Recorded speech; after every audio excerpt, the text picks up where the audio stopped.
Yo, and hello, everybody. My name is Mike, and welcome to Hobby Hotline. This is the Tuesday show here on the original Hobby Hotline channel.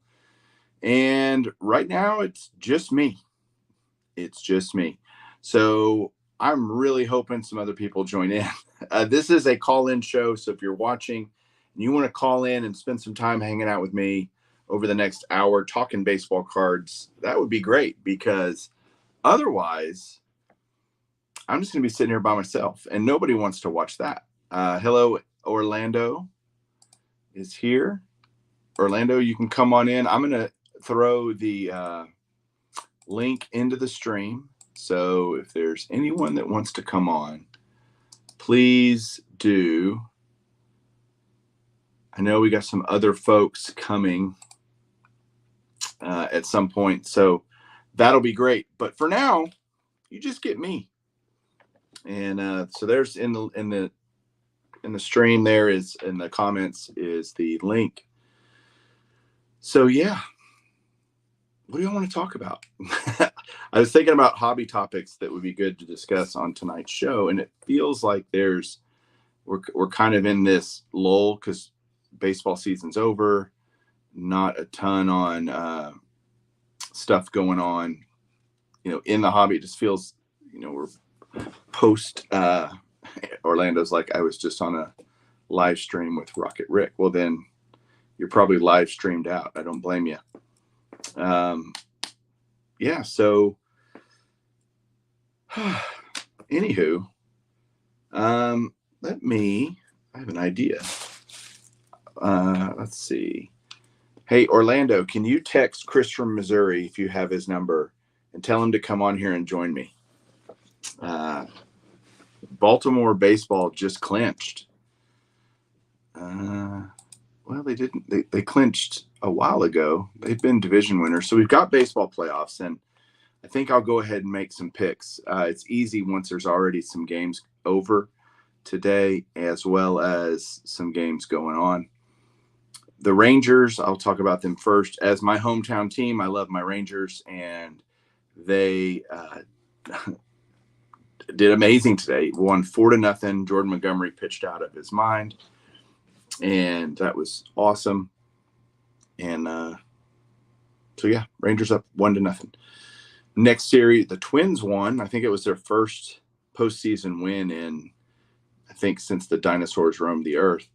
But they won 3-1. Royce Lewis had a couple of home runs, and we currently have Philly ahead of Miami 1-0, and Arizona, who couldn't beat the Astros one time over the weekend, are beating the Milwaukee Brewers 4-3. That's in the middle of the fifth. So we are off and running with that. That's who doesn't love baseball this time of year, and we're well into the football season. I'm wondering, from a hobby standpoint, can players really affect the value of their cards depending on what they do in the postseason? And my answer to that is, of course they can. Is it a permanent change in the value of their cards? Does it really make a huge difference long term? Maybe, maybe not, but it definitely can have an effect short term. I mean, look what Randy Arozarena did. Was it back in 2020? He basically single-handedly carried the Rays. And then obviously you've got long time ago, you had great pitchers that would have amazing runs in the postseason. Jack Morris, Pedro Martinez, Kurt Schilling, Randy Johnson, guys like that. Roger Clemens had some great postseasons with the Yankees.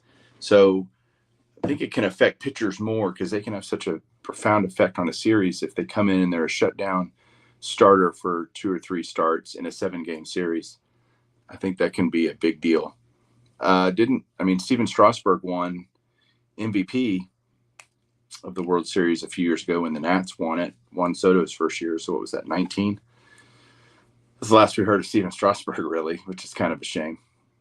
And so Chris Ramsey, I'm in Oklahoma City, been to the Dallas Card Show a couple times. That's awesome. I will actually be set up at the next Dallas Card Show, which is coming up in a month from today, actually. will be the next Dallas card show. I will actually have 2 tables there set up, and that'll be fun. What else can we talk about? I'm thinking of other players. Obviously, you've got chances. I think guys that can really make a huge effect is Gunnar Henderson, somebody like that. Adley Rushman for the Orioles if they really play well. Hey, we got somebody joining us. Hey, Erica. Hey, Mike. How you doing? I'm great. I was feeling very lonely. Oh, I apologize for that. I think we're supposed to have someone else on. I just don't know who it is. So, but hi, what are you doing tonight? I actually just got back home from Atlantic City. What were you doing in Atlantic City? Winning all their money? No, I wish. Atlantic City's a good time. So just Is it? having fun. You know. I've been to Atlantic City one time. It was last year for the National. Oh yes. If I never go back, it won't hurt my feelings. That's what everyone says who went for the first time for National. Yeah. And I can understand that point of view and experience. I grew up going to Atlantic City, being from the tri-state area is a real different experience, and we know what it is and we appreciate the beauty in it, even though it's a lot of things that aren't beautiful about it. That's actually probably true everywhere, isn't it? Yeah, I think so. Yep. I mean, go to any major city and you're going to find things that are really great and things that someone who lives there would go, don't go to that part of town, Yeah, I fully agree.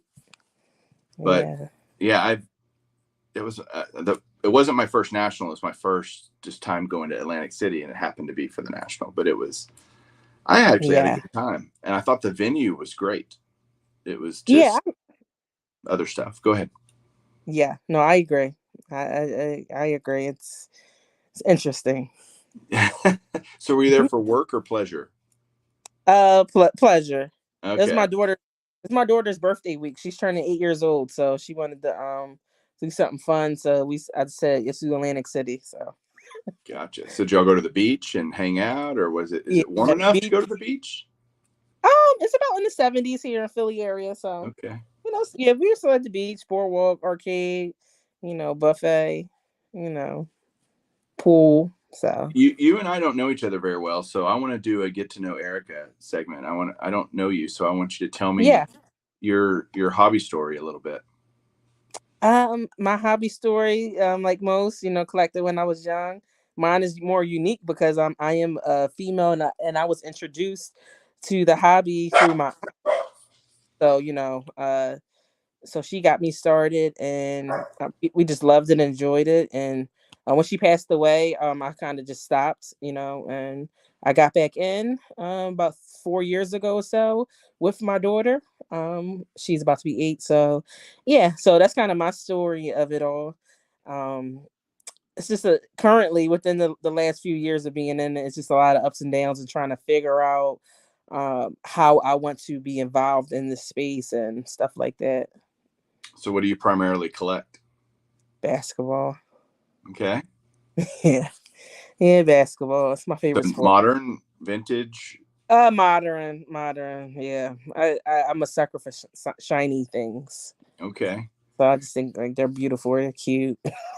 So who are your favorite players? I mean, if you're growing up was Grant Hill. Okay. So I like Wilt Chamberlain, Earl the Pearl, Tina Thompson, Dawn Staley. I like currently like who's playing now currently. I love LeBron. I love Russ. So those are my guys. I got you. So, but see, those are some old school guys you were naming. Yeah.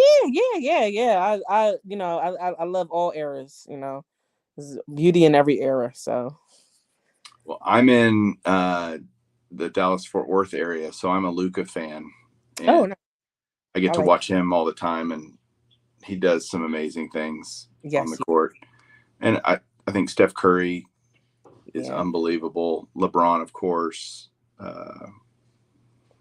It's so weird though. In terms of collecting, like you and I are literally the pole. I'm a vintage baseball guy. You're a modern basketball girl. So it's like, could we be more different? I know, but it's cool though. It's so cool, you That's know. actually one of the best parts about the hobby is that you and I can collect totally different things, Yes. and I can respect and admire what you do and why you like it. I get why you like it, and I get all that stuff, and we still have the same mindset regardless, right? Agree. I agree that you hit on a great point. That is very true and very important, you know. And that's one of the things where, pushing forward towards as the hobby just continues, year by year, just to that be like the main focus of it all and not the other stuff. So you said you're trying to figure out what you want to be in the space. What does that mean? That's a very vague Well, not statement, so I'm want going to to be push you on well, that. well, not want to be in this space, but more of how I want to be actively in this space. Like, a part of me is just like, saying to myself, "Hey, E, just go back to just collecting and don't tell nobody, and just go, just keep it private to myself, like what you call closet collector, And the other part of me is like, damn, no. Then I'll miss out on really cool conversations with somebody like Mike, you know, and like interacting, with Mike and talking to him, getting his advice, getting his input, just sharing and, accept. So it's like the two things, I'm like trying to figure out because it's like being active in a space is a lot of beauty in it. It's a lot of fun, but at the same time, it's very tiring and draining, and it's just a lot of things that don't get addressed that should get addressed, but make it very toxic as a collector.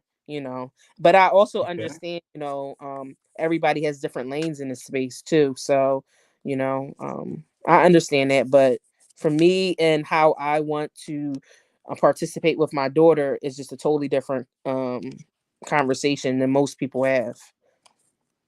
I've learned to have kind of a Chinese wall between Hmm. hobby stuff that's going on and what my voice is in that, if any. I don't think really a whole lot of people care what I think, but Yeah. I I have opinions. I share them, but at the same time, I don't want that to take the luster off the joy that I have in collecting. I So, agree. yeah. Yeah, So I it's hard agree. to 'Cause walk that tightrope. Uh, it's uh, very. sorry, my dogs are, see, No, you're carrying on. good. Most No, you're famous dog good. It's here very too. important because, hey, because I found myself starting to like at moments and times look at my boxes or where I store my cards, and I'll just be looking at it like, oh, and it wasn't more of like a smile; it was just more of a frown. And I'm like, man, I really need to figure out this because I don't like this feeling. Like never once before, I've never felt that way of like, you know um just not negative. I don't just not feeling as enthused as I should. John's watching right now, and he sent me a text. Yeah, John, you can come on. Come on if you want. Yeah, welcome. Come on, John. Uh, Yes. who doesn't Yes. love Newman? We all love Newman. Oh, yes, we do. John is great. It is So, are like you like that. breaking? Yeah. Go ahead. And it's like and that's one reason why I'm still like actively in this space is because of guys like you. Like it's just awesome just to conversate, being around and just, chopping it up. So, do you break new product? No, not anymore. I actually Learned your lesson. That's good. I've been on a ripping breaking freeze for a while. Smart girl. I've been on for a while. I'll tell you the story. The last time I ordered some product and me and my daughter we were gonna rip it. We sat and ripped it, and not once did we smile, not once did we have any type of joyous feel. We were just really upset, angry, and mad and frustrated. And like it was just weird. And I was like, you know what? I'm going to go on a pause. We're going on a pause because this is not how it should be. You know, she's upset. She's like, oh, not upset, but she was just like, why are some of these cars coming out crooked? Like, poor quality control or, people's names not matching it, just different things like that. And I'm just like, it's just very difficult when you spending your hard on earned money, as most of us as consumers do, and then just get trash. Yeah. So, that's not cool. But the thing is, what gets promoted in our space is the highlights, and the highlights aren't the reality for most of us as consumers, or the highlights aren't the reality for most people who will enter this space as consumers. So those are the things that kind of really frustrate me on a daily basis as I'm in this space, because it's just like like, how where do we go? What's the next steps to, just having a safeguarded hobby experience. So as a kid, I would open boxes of Yeah. cards. So we're talking, I started in 81. So really mid to late 80s is right in the junk wax era, right? And I busted boxes to build a set. Okay. Yeah. Mm-hmm. There were no parallels. There weren't extra things to look for. You knew what you were getting in a box of 87 tops, period, paragraph. There weren't any surprises. There weren't any hits, right? And then we got into this. I get why the card companies introduced relic cards and autographs and all that kind of stuff, because the space had really damaged itself through, overproduction and creating an environment where nothing was special, and there's tons of it. So I get it. And then, of course, like everything in life, when there's money involved, people take it to the nth degree, including card companies. And we turned into this. Now every pack has a hit, or every box has multiple hits, or whatever. And the base cards become, Erica, how many shows I've been to in the last few years where I'll go to buy a trash can and there's stacks of base cards just in the trash. And that makes me sad, right? Because that's kind of not the point. But it was to that part. And honestly, the way I feel about it, if whoever opened that box, if they want to throw, they can throw away whatever they want. They own those cards. So I don't begrudge them for that, or even criticize them for that. But I feel bad for that person that there was no more joy in the cards than the one or two cards they might have kept out of that box. That to me, it feels like a waste to me. And so I'm not a box opener. I will open maybe 3 or 4 boxes a year of I like Topps Holiday for some reason. I like the Christmas motif, on the 2023 Topps design. I kind of dig that. So I'll open a couple of those. I'll open maybe a blaster or two of Heritage. I like Heritage a lot in baseball. So it's not that I enjoy, everybody enjoys opening boxes, right? They just don't enjoy getting screwed every time, or most times when they open a box, right? Yeah. So, hey, we have the one and only John Newman. It's a good thing there's only one. That would be double bad. That would be. That would be. I wanted to fill up the screen, so you got me. But I'm definitely gonna try fill to up the screen. I do, and it was like I just saw Erica Saturday. We were just on Saturday. Yeah. Oh, on this show? Yeah. On Bench Clear Media, right? Saturdays, 10 a.m. Central, 11 a.m. Eastern. That's where you can find our Saturday show. We were talking about box breaking. John and I, right, John and I are the same age. He started collecting a year or two earlier than me, but we've been doing this a long time, Erica, right? And our experience, I feel like, I guess I shouldn't speak for John, but I want to try to communicate this to newer people in the space. Like, there's nothing wrong with opening boxes. Just know what you're getting into.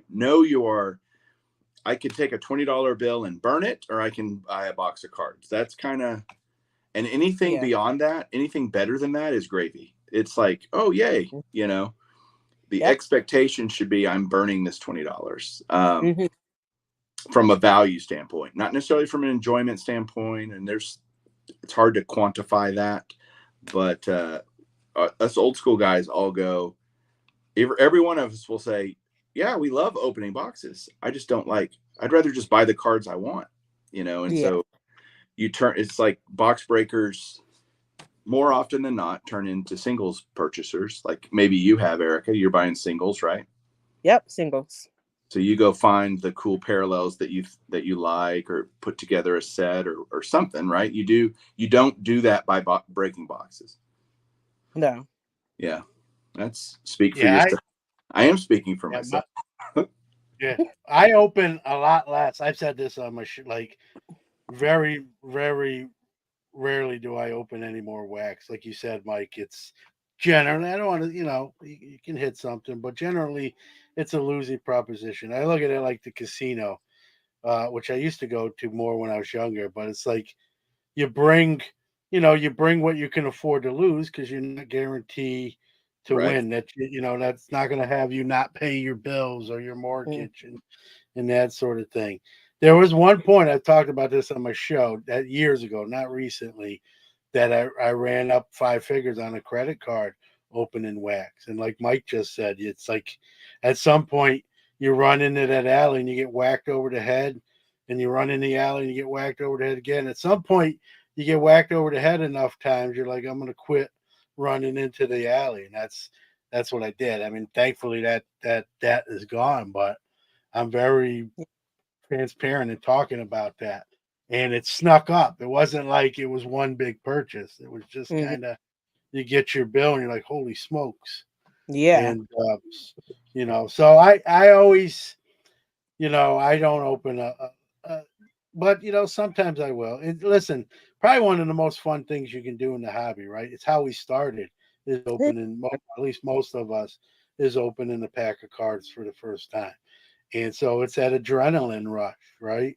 Who am Yep. I going to get? What could be in this pack? So I enjoy it. I just learned the hard way that you can really pay the price if you go overboard. So here's a question: will the hobby ever evolve? I certainly wouldn't think soon, but will the hobby ever evolve where boxes don't exist anymore? Where what if Fanatics just literally listed all the cards for sale in a checklist and said, "Here, we've got 2 million base, this card and this and that." Do you think it'll ever go to that, or will we always have boxes to break just from a tradition standpoint?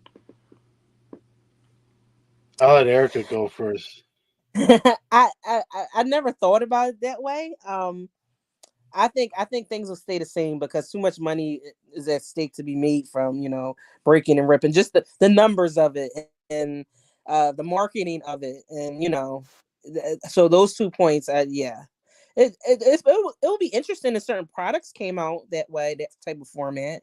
Especially products geared towards the younger generation. You know. Okay, John. Yeah, I think I'll piggyback off what Erica said. I think you know this, Mike. The breaking part of the hobby, segment of the hobby, is just too big for Fanatics, which is, as we all know, going to kind of be dictating the terms here. The breaking community is too big for them to sort of turn their back on. Now, Mm. might they have some more rules and who gets what? Sure, but there's always going to be packs in the hobby. I think that's the entry level for most folks. Not 100%, but you can be in the hobby and not open a single pack. That's not a prerequisite. But I think too many people enjoy grabbing a box off a Walmart shelf or buying into a break or even ordering a hobby box or going to their LCS and buying a hobby box. So I don't think it's going away. It might look a little different, and maybe they do both, Mike. Maybe they do what you say too. Is you can Mhm. order cards. Hey, I'm missing these 10 cards for my set. It used to be like that. I don't know if you remember. Remember the old top sticker books? Oh yeah, And yeah. and you were whatever numbers you were short, you could custom. This is before values and everything, obviously, like they are today. But you could contact Tops and just pay so much per sticker and tell them the ones you needed, Mhm. and get them and fill your sticker book up. So might they do that with cards, individual cards, like you said, Mike? They could, right? But I mean, they're not gonna. I'm sure, certain cards are gonna command more dollars. However, they determine that. Look what they're doing with these buybacks on the double printed 1-on-1s. Some they're paying 75,000 for, others are paying 3,000. If they were to sell cards like that in reverse, like, hey, I need these for my set, I'm sure it would. A Bobby Witt Jr. rookie would cost you more than Tommy Edman from the St. Louis Cardinals. They're just going to cost you more. My answer to that, I do think a hybrid might come into play at some point, but think about this. When Topps prints a box, let's just say a hobby box, how much money does that hobby box cost them to produce? It's pennies compared to the margins are so high on creating a box format, right? That you can't duplicate that selling cards individually. How are you going to price them? How do you determine any of that? Hold on one second. I'll be right back. No, you're good. No, he's good. Mike's dog is mad that I was like the third guy in. He was like, "Hey, I was all set. What is John doing taking my spot?" So he still wants to be heard. He might not be seen on camera, but he's like, "Hey, John, get out of here. What are you doing?" So that's what he was saying in dog speak. For those that I understand it, because I have a dog, Erica. But that's what he was. That's what he was saying. He's like, John, listen. I had the third spot wrapped up until your butt showed up. Like, get out of here. So, but yeah, I mean, wax is just too much part. I don't know if you heard me, Mike. I was saying your dog was all set to take the third spot until I showed up. He was telling me in dog speak, like, John, get off the screen. I have this on lock. I do, but let me finish with my point. Certainly boxes I don't think are going away because the margins are gigantic, right? And they don't really care how much they print. The marginal cost to print more cards, most of the money's in the design part. They're paying staff to design these cards and then the initial printing and setting up the printers and all that. Keeping them running is not the expensive part, right? And chopping them up. So boxes will not go away. But what I think would be cool is if they had certain parallels that are online exclusives in conjunction with the boxes. So you might, the taco pick your fractor, right? We're gonna have the zebra fractors and the whatever, all those things. You could have some online exclusive parallels that are sold into.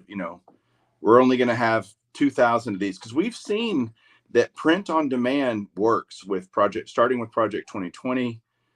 Before that, even a little bit with the Topps living sets. So it's possible that print on demand can happen on some parallels. So what I'd like to see them number the boxes so everyone knows how much was made. Like they're not going to do it. It's me thinking out loud. But imagine if everything, we knew how many boxes of this particular product were made. It just says, box, 338 of, 50,000. I'm just making up numbers. You know what I mean? But then like how much of this product there is. And then which product, hey, there's less, they made less of these. Again, packs could have more cards in them, so there's all sorts of variables. But I like to see, we're not gonna, but I'd love to see transparency on that level. But look, they can't even number 1-on-1s right, and so we're expecting them to number individual by.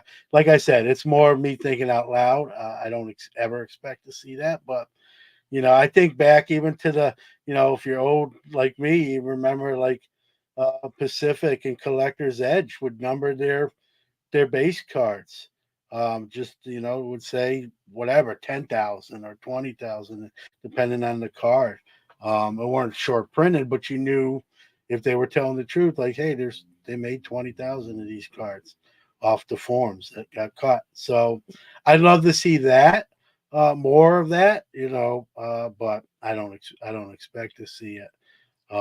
Especially now, I think we've all heard Fanatics and Michael Rubin say they want to 10x the hobby.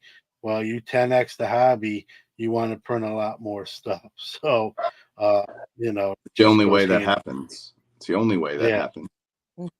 I I'll get be it. right back. Yeah, I get it too, Erica. I mean, they paid for this licensing. They want to make money. Like, Yep. you know, you can, like I've stated, like I don't like Fanatic style. I think they're cutthroat. I think they're downright pretty vicious. Yeah. But I'll never criticize them for trying to make money. They're like, Yep. sometimes we get in this like fairy tale area where we think like it shouldn't be, you know, treated as a business, or you know, it shouldn't be about. It's about money. Like you, I'm not saying Yep. collecting is, but for card manufacturers themselves, whether it be Fanatic / Tops, Panini, Upper Deck, Leaf, insert card company A, you know, they have a bottom line they have to beat, and so Yes. He, I'll never I never criticize them for that. Maybe how they yeah. go about things, but not the fact that they're trying to be profitable. I think there's a difference. Those are two separate categories. Yeah. I agree. I You do know, too. so but I do you too. know, I'm old school because I'm from Brooklyn, so I'm you know, I'm used to Tops. I grew up with them in my backyard, and so you know, I know it's old news now, but when that story broke and it came across my phone, I did a triple take. Like I know I'm misreading this Mm-hmm. somewhere, and obviously we know now that there was nothing misread. That's what it was, and it was shocking to me. But you know, that's the way it is. It's a business, but we don't have to collect for a business per se, but the hobby itself on the manufacturing side is a business. Whether you like it or not doesn't matter. Agreed. I agree. Erica, let me ask you a question. Do you see, I'm just thinking about baseball playoff, going back to thinking about what we were talking about earlier. In the NBA playoffs, do you see, and because I don't follow this market, so you'll have to tell me, players that have a good run with their teams that are just lighting it up on the scoreboard, do you see their cards fluctuate pretty dramatically during the playoffs? I don't know the numbers of it. So I don't honestly follow numbers, but I do notice some shifts. Um, but I think moving forward, I think we're going to see less of it as the hobby is right now. But I do see where if Fanatics is successfully be able to 3 or 4x the market, those fluctuations will be, everyday fluctuation, like a stock or casino type of rush. Um, yeah, once they do, because the more people buy into it as, an investment or, the stock, whatever, that's where the fluctuation goes. Because, me, I'm more of a collector. The people I actually talk to, on a regular basis, we're more collectors, so we don't really even think about fluctuations that much.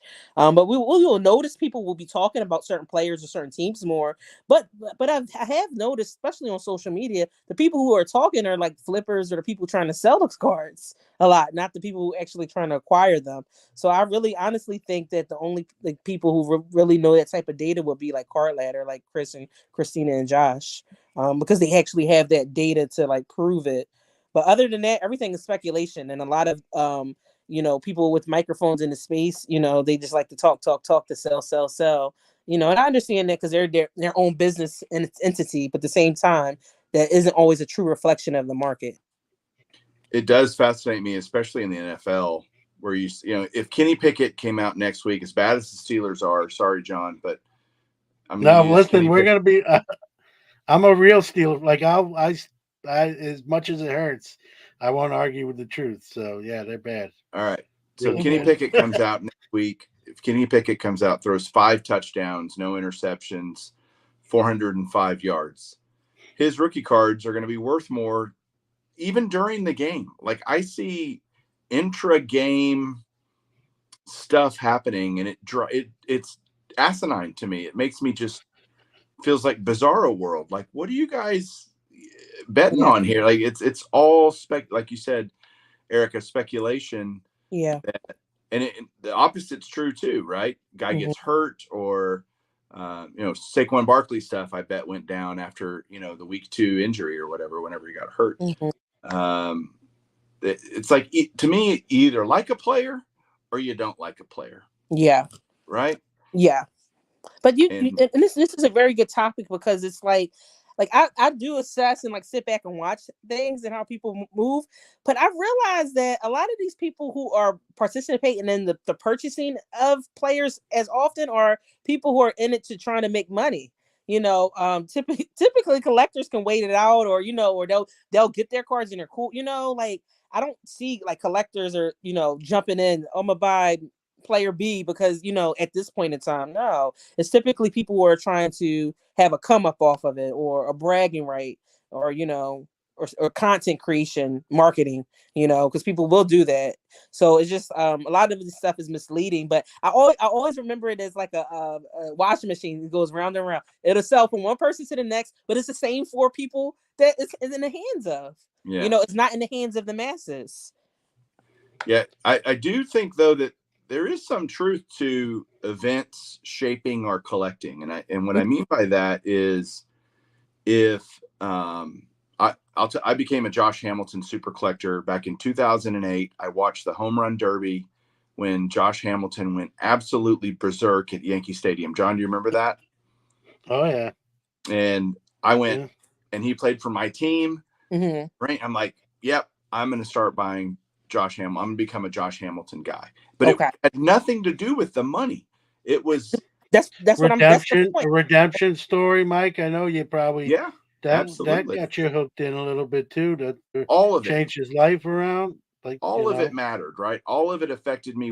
I wanted to collect this guy because list the different reasons why, and that was really good for a little while, and then it wasn't, But I didn't do it for that reason. I did it because I liked the player. I liked the team he was on. He was, I would call him. For several seasons, he was the best player on the planet. This was pre-Mike Trout, right? So he was amazing, and it was great to watch him.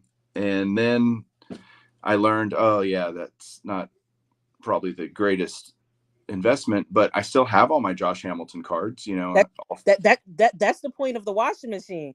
You aren't in the washing machine cycle. You are not.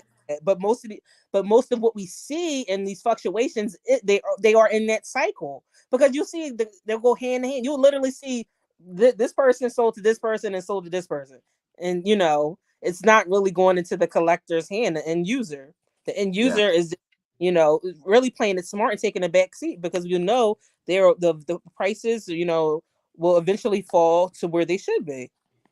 Yeah, my collection's called Where Vintage Cards Go to Die, because that once they get here, they're not in the wash. They get taken out of the wash cycle. Yeah. And that's a good thing, I think. That except the one I snuck out of your house that you don't know about, Mike. Oh, that one, John, I knew it. I knew the beast felt lighter when I picked it up. I was wondering how often you were. I just was wondering how often you review your camera footage. Like I expected a phone call.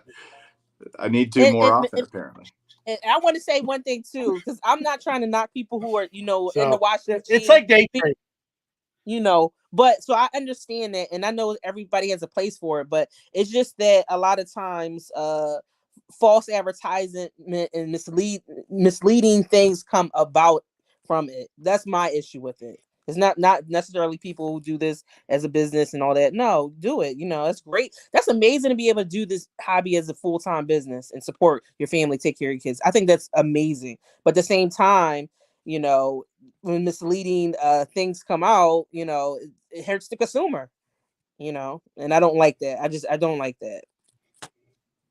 Interesting. Mike, I don't know if you asked, like, where does that come from? Like literally buying a guy, in the middle of a great performance. I think a lot of it comes from like daily fantasy leagues, right? Where you can and betting, where you can bet before the game and you can bet at halftime on the second half. Like the bet, I remember betting. I'm old enough to remember betting. Like once the game started, all bets were closed for that game. Whatever it was like roulette. Once the wheel starts spinning, you can't put any more chips. Well, you can until it stops, but But you know what I mean? I remember when gambling was once the game started, whatever bets were in, that was it. That was it. You couldn't bet on like the sixth inning on or the second half or prop bets.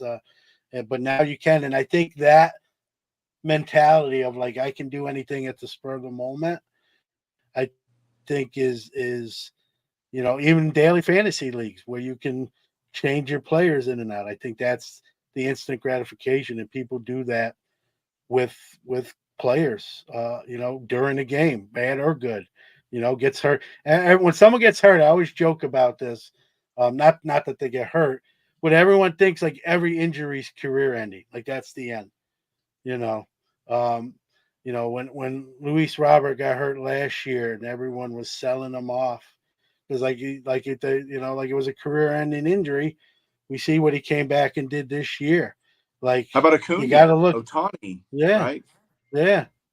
People are quick to jump. That's the other thing. Impatient, right? People are quick to jump on or off the ship, and I think it's that just people, want it now kind of thing. And a lot of people, to me, anyone that's sort of buying someone on one performance, like Erica said, I think they're in that cycle where it's a Monday night, it's Monday night football and somebody's having a heck of a game. They're going to get those cards and want to sell them, on Thursday. Tuesday, if it's kind of an account where you can literally just slide ownership over, but maybe Thursday when you get them with shipping. Or I've seen people sell stuff they don't even have yet. They bought it and they're making the assumption it's going to arrive safely, and they're either relisting it or reposting it. Like, hey, I've seen posts where, hey, I don't have this yet, but I acquired it and I'm looking to move it, that sort of thing. So Yeah. it's that instant gratification era that I think we're in. That's spilled into all walks of life, but hobby Mhm. included. True that. Um, any breakout players, John, you see in the playoffs this year, potentially in baseball, that could break out in the hobby, really, not necessarily. Well, both, I guess. Trying to think, obviously got to go younger. I mean, Houston. I know you don't want to hear this, but Houston looks good. But their players are already established. Like I'm a Kyle Tucker. Like I like Kyle Tucker, but he's already sort of landed. So a lot of the rookies didn't really make so much to postseason. Corbin So Carroll, Corbin Carroll could make a Corbin splash. Carroll, but he's sort of I mean, he can make a name for himself. Like I think that's what you mean, But I think he's already sort of established himself as a player that people are acquiring. You know what I mean? That Yeah, So, there's a player for the Rain. I think Corey Seager in this post. If the Rangers run deep and he performs well, he can become hobby relevant again. He, was good early with the Dodgers. He was kind of an up and coming rookie. I think what is his rookie 2015 or 2016 tops. I can't yeah. remember. But a long enough where people. I mean, he's a veteran, but I think you can still have renewed interest. I think if Verlander has an amazing postseason, then that could it just brings them, oh wow, yeah, and Justin Verlander's done this for 20 years, kind of thing. I think it can bring awareness to some of those veteran players that make their cards relevant. I think it's temporary, most likely, but you can definitely you're in the limelight. It's national. All the games are nationally televised, right? You can be more people watch that kind of thing. And yeah, Evan I'll Carter. mention a guy now. Bo Bichette. Like he's good, but how many people are watching Blue Jays games in the regular season? I don't mean that in a disrespectful way, Right. right? But now they're on, like you said, all the games are televised. Right? If they make a nice long run, and many people have, I've heard picks where I've heard people pick them to upset Houston and get into the World Series, right? Yeah. So I mean, Bichette's already kind of a great player, had a great year, but there's going to be people who know about him, but really get to know him and see him perform. And I think that he's one of the guys that I thought about after you asked that question. So, Yeah. Sorry, Erica, we're talking baseball. I know that's No, not your jam. no worries. I'm in the WNBA season right now, so no Yeah. worries. They're in the playoffs, right? For Yeah, WNBA. finals, Aces versus Liberty finals. So. Yeah, the Aces beat my Wings, so Oh yeah. that was pretty bad. Wings did really well this year, though. Yeah, they were surprising, I think, to a lot Yeah, of people. they did good this year. we have a local in that WNBA final, Brianna Stewart, who's Oh from yeah. Oh Syracuse. yes. Yep. She's had a Real fantastic quick story. year. Yeah, she's great. I delivered when I used back in my delivery days when she was in high school. I used to drive truck and make deliveries, and she was at a friend's house where the delivery was for, and she was known. This was like her junior or senior year of high school. She was already like had committed to UConn, and so everyone knew her, and like so I made the delivery, and she had to sign my Palm Pilot, and she goes, you need my name to like type it in. I'm like, nah, I know who you are. And she laughed, and I laughed, and away I went. But yeah, she's an incredible player and Yeah. a great person as well. So Yeah. Agreed. That's awesome. I love it. I want to hear more yeah, John delivery stories. That sounds those days are those days are over, and that was probably one of the better stories from I don't know double-digit years of doing that. So so. Erica, I'm fascinated to hear more of your story because, again, you and I never had a chance to talk a little bit, and I think it's fun for other people to, I don't know, like, how many nationals have you been to, by the way? 3. 3. So last year, I'm sure in AC, right? Because it's hometown. Well, yeah, I did this year, last year, and the year before. Okay, so you've done 2 Chicagos and an Atlantic City. Yep. And what is it like? What's your experience like at the National? Tell me what you feel when you go. That's a great question. This year, it was very disappointing, but On also what too. level? Well, also too, I have to remind myself that it's the why. Why am I going? What do I need? Do I need anything? I feel as though my collection is pretty complete, so I'm not like looking for anything. So that changes the experience, and the why. Why am I going? Am I going socially? Am I going to see something I've never seen before? So as far as cards itself, I didn't see anything that was like, oh, I never saw that before. Oh, I was looking at for this for the last 5 years. Like, no, that didn't fall into my ballpark.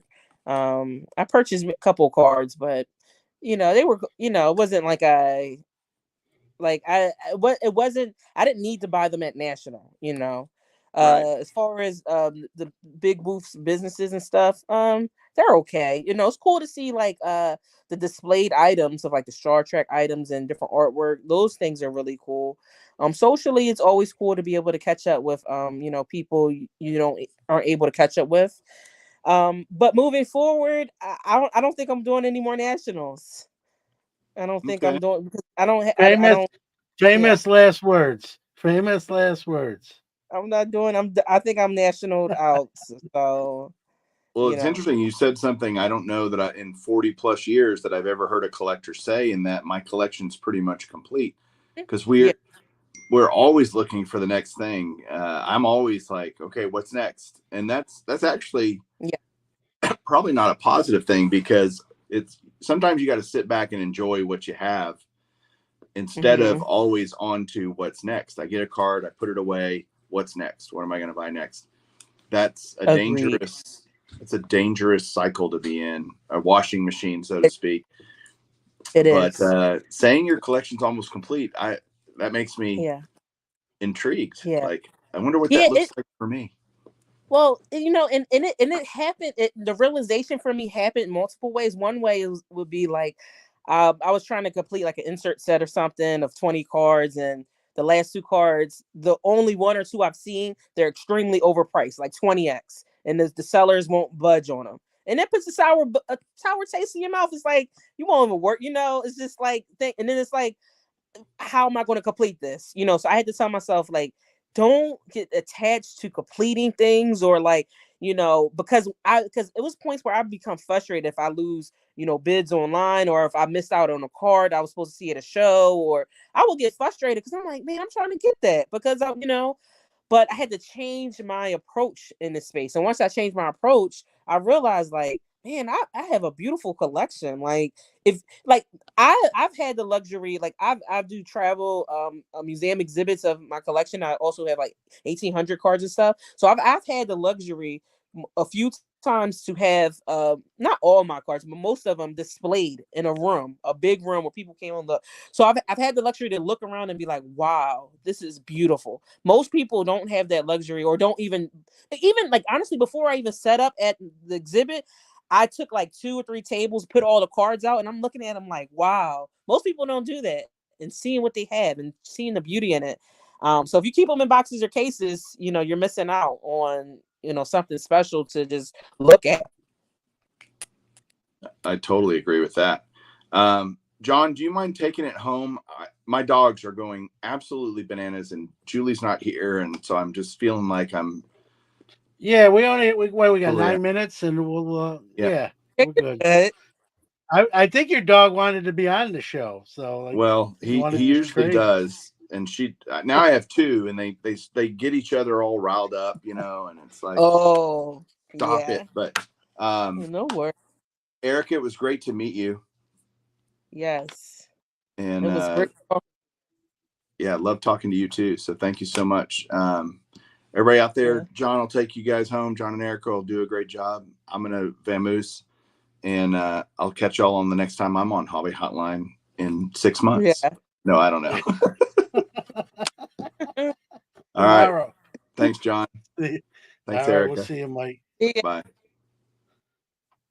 Well, one thing you have, Erica, have that more than I do is willpower, right?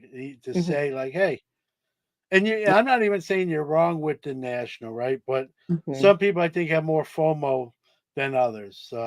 I like to think I'm not in that category, but at the same time, I can't say like you did, like I'll never go to another national.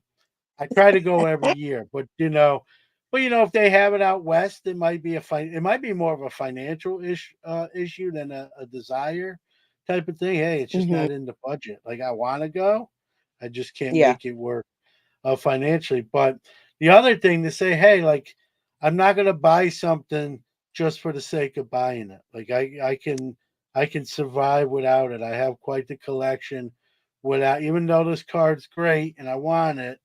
Not having it doesn't belittle what I already have. It doesn't change that equation. And I think people, not you, not me too. I went to this year's national with a goal of getting a Tom Seaver or Roberto Clemente sort of mid-range, mid-grade rookie card. And I looked at them. They were there. It wasn't like they weren't there, but like you said, they just weren't in that price range. They were, for, as the kids say, right, over comps. And I don't even mind, Eric. I've said this on my show. I don't even mind paying a little bit more at the national. Just kind of, it comes with the territory. There's travel. It's the biggest show on the planet every year. You got to build that little extra into a card. But these were priced where it was well past that. And I, like you said, I just can't justify overpaying on it. So I didn't get those 2 cards, and then I pivoted to like my 3rd, 4th, or 5th on my list. So I had that much willpower to just kind of go next on the want list, if you will. Yes. I don't call it a need list because much like you said, I don't necessarily need. I'm not putting sets together. I just PC graded Hall of Fame rookies through all the sports. So I was hoping to get Seaver Clemente. It didn't work out. Still had fun. Still had a great national. And that's the thing. You have the willpower to, and you're content with what you got. You're like, shit, So I guess my question, I'll put you on the spot a little bit. Yes. What product or what athlete or what combination would talk you off that ledge of willpower? Like I don't have to buy anything. I got everything. But what would you have to see that would make even you like, break and cross that line, and I gotta Yeah, have.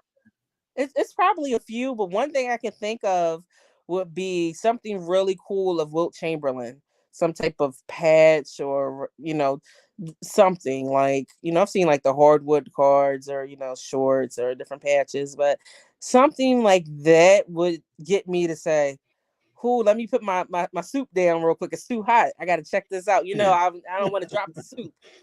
So yeah, and there's probably a few other items like that, like, but I don't know. I think the biggest thing for me too is just like the experiences of purchasing cards and dealing with people with purchasing have just been like up and down. So I'm just like my guard is up some. Uh, I think that has added a lot of the sour grapes for me. Yeah, and but you got to, at least you have goals in mind. You stick to it. Yeah. I don't even say those things because I know, like, I'm just gonna, like, break my own rule. Like, I even have a rule where I'm like, don't buy pitchers. Like, they get hurt a lot, or they have one great, and I break my own rule. So I try to be good, but I know a lot of times I'm gonna, like, say one thing and probably, and not in a bad way, but just like not hold to it. And so, um, Yep. but I think I go into the national kind of like you saying, listen, I'd like to get these, but I'm just not gonna, like, write a blank check, for the sake Mm, of saying, hey, I got them, because I hate to say it, but now with online auction sites and eBay, you can buy it anytime you want. You can wake up at 3 in the morning, yeah. to go to the restroom and buy a card on the way back to bed. So that's how easy it is Easy. to make Yeah. the purchase. And if it comes down to, like, hey, I'm just not going to pay $500 more for this card here at this national, when I could just, when I get home, heck, before the plane even takes off the tarmac, I've already put it in my cart and paid for it, and that $500 less, let's say, and then obviously on the Yep. card. But I'm willing to pay a little bit more, but I'm not willing Mm-hmm. to just write a blank check. And I'm on a budget. Like, I don't. I talked about running wax up on a credit card many moons Yeah. ago. Like, I don't want to do that. I did that once. It took a couple years to dig out of the hole and be good. I don't want to, like, redo that Mm-hmm. now with a single card. You know what I mean? Yeah. So, Exactly. I'm pretty disciplined, like you, when it comes to purchases. But as far as saying I'm not going to that show, I Well, you know and what? here's the You know thing. what? Here's the Yes. thing, Go Erica. I'm older than you, so I don't know how many shows, how many nationals I got left. So I got to try to get to. Well, I'm mobile right now, but maybe when I'm 60, I have a walker or a cane if I make it that far. I'll tell you one of the reasons what got me to say I'm not coming back no more. I remember a few times during national. I went for a few days, so it wasn't just one. I was sitting there online looking, buying cards, bidding on cards while at national. So I was Yeah. like, what's the point of me being here? I could go to the Caribbean and just buy my cards there and probably spend way less to go to the Caribbean for a few days and come to national. So I was just like, this doesn't make any sense. That was one of the biggest reasons. I'm just like, and I'm No, not it interested makes in all the sense. hoopla either. Yeah. And listen, I did that. I've done that too.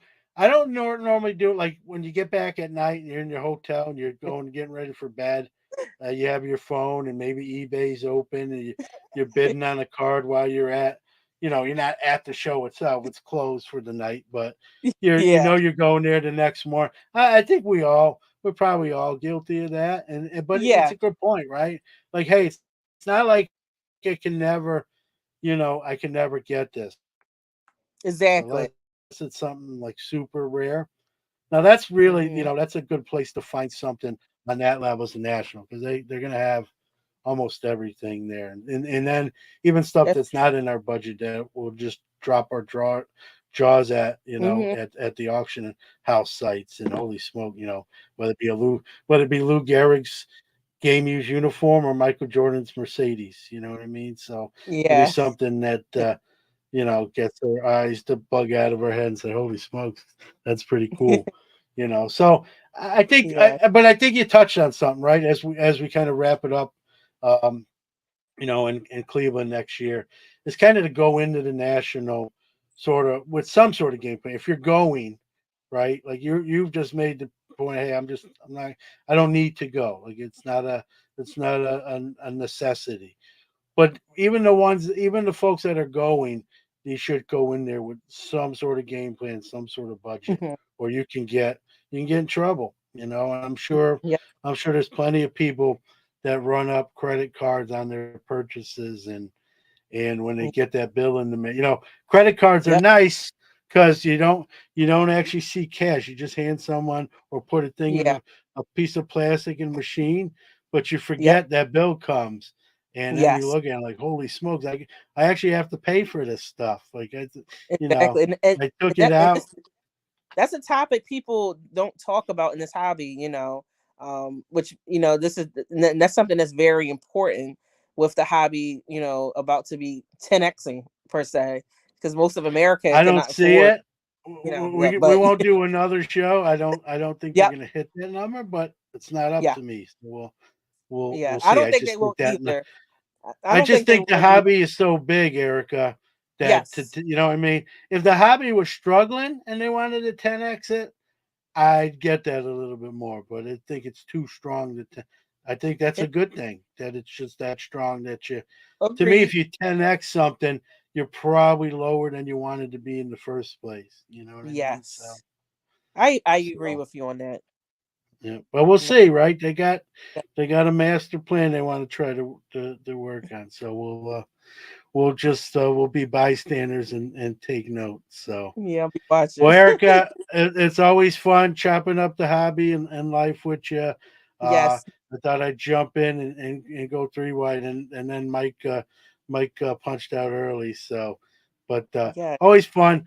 For those that don't know, as you can see, first Tuesday of every month. So we'll be back next Saturday. We're on every Saturday, 11 a.m. Eastern and 8 a.m. Pacific, and the first Tuesday, like tonight, at 9 p.m. So I don't know when I'll see you, at least on Hobby Hotline again. So be well, everyone out there. The same. Take care, and we'll see you here in less than a week, in 4 or 5 days.